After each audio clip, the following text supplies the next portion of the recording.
ജോർജറ്റിൽ വരുന്ന salwar sets present ചെയ്ത് കഴിഞ്ഞപ്പോൾ കുറച്ചും കൂടെ എണ്ണത്തിന്റെ വെറൈറ്റീസ് കാണിക്കാമെന്ന് ചോദിച്ചു. അപ്പോൾ അതിന്റെ ഡിഫറെന്റ് ടൈപ്സ് ഞാൻ വരുത്തിയിട്ടുണ്ട്. കാരണം അതൊരു ഡെയിലി വെയർ നമുക്ക് റഫായിട്ട് യൂസ് ചെയ്യാൻ പറ്റുന്ന മെറ്റീരിയൽ ആണ്. ബഡ്ജറ്റ് വൈസ് ആണ്. 1995 ആണ് അതിന് റേഞ്ച് വരുന്നത്.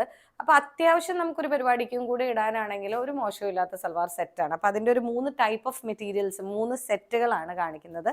ഒരെണ്ണം വരുന്നത് നല്ലൊരു ഗ്രീൻ ടോൺ ആണ്. ഫ്രണ്ട് ഓൾ ഓവർ വർക്ക് ഇത് കണ്ടോ നിങ്ങൾക്ക് കാണാം. ദാമനിൽ ഒരു ചെറിയ ബോർഡറും കൂടെ കൊടുത്തിട്ട് അതേ ബുട്ടിയുടെ തന്നെ ദുപ്പട്ടയാണ് വന്നിരിക്കുന്നത്. കണ്ടോ, രസമുണ്ട് കാണാൻ. ഇത് നമുക്ക് എങ്ങനെ വേണമെങ്കിൽ റഫായിട്ട് യൂസ് ചെയ്യാവുന്നതാണ്. ഇതിനകത്ത് ലൈനിങ്സും അവൈലബിൾ ആണ്.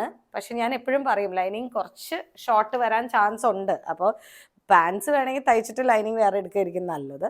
അടുത്തത് വരുന്നത് പീച്ച്. കണ്ടോ, നല്ല രസമുണ്ട്. ഒരു മൾട്ടി കളർ ടോൺ ആ പീച്ചിൽ വന്നിരിക്കുന്നതാണ്. നല്ല ഭംഗിയുണ്ടല്ലേ. ഈ റേഞ്ച് വൈസ് നോക്കുമ്പോൾ നല്ലൊരു പീസല്ലേ.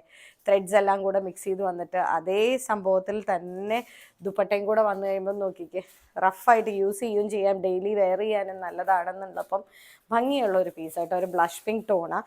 അടുത്തത് വന്നിരിക്കുന്നത് നമുക്ക് നല്ലൊരു ലാവൻഡർ ടോണിലാണ് കേട്ടോ. റേഞ്ച് വൈസ് നോക്കിയാൽ ശരിക്കും നമുക്ക് എന്ത് സുഖമല്ലേ. ഇത് ഡെയിലി വേറെ തേക്കണ്ടെന്നുള്ളതാണ് ഏറ്റവും വലിയ അട്രാക്ഷൻ. നമ്മുടെ ഈ ഹോസ്റ്റലിൽ പോകുന്ന മക്കൾക്കൊക്കെ നല്ല സംഭവമാണ് കേട്ടോ. കുറച്ച് വെറൈറ്റി പാറ്റേൺസ് പിടിച്ചങ്ങ് തയ്ക്കുവാണെങ്കിൽ, ഇപ്പം ഞാൻ പറയാം എന്നും ഈ പെൻസിൽ പാൻറ്റ് അല്ലേ, ഇനിയൊരു ഫോർ എ ചേഞ്ച് ഒരു ഷോർട്ട് ടോപ്പും പട്ടിയാല ബോട്ടവും ഒക്കെ ട്രെൻഡിലേക്ക് വരുന്ന ടൈം ആയിട്ടുണ്ട്. അങ്ങനെയൊക്കെ ചെയ്യാനാണെങ്കിൽ ഇത് അടിപൊളിയാണ്.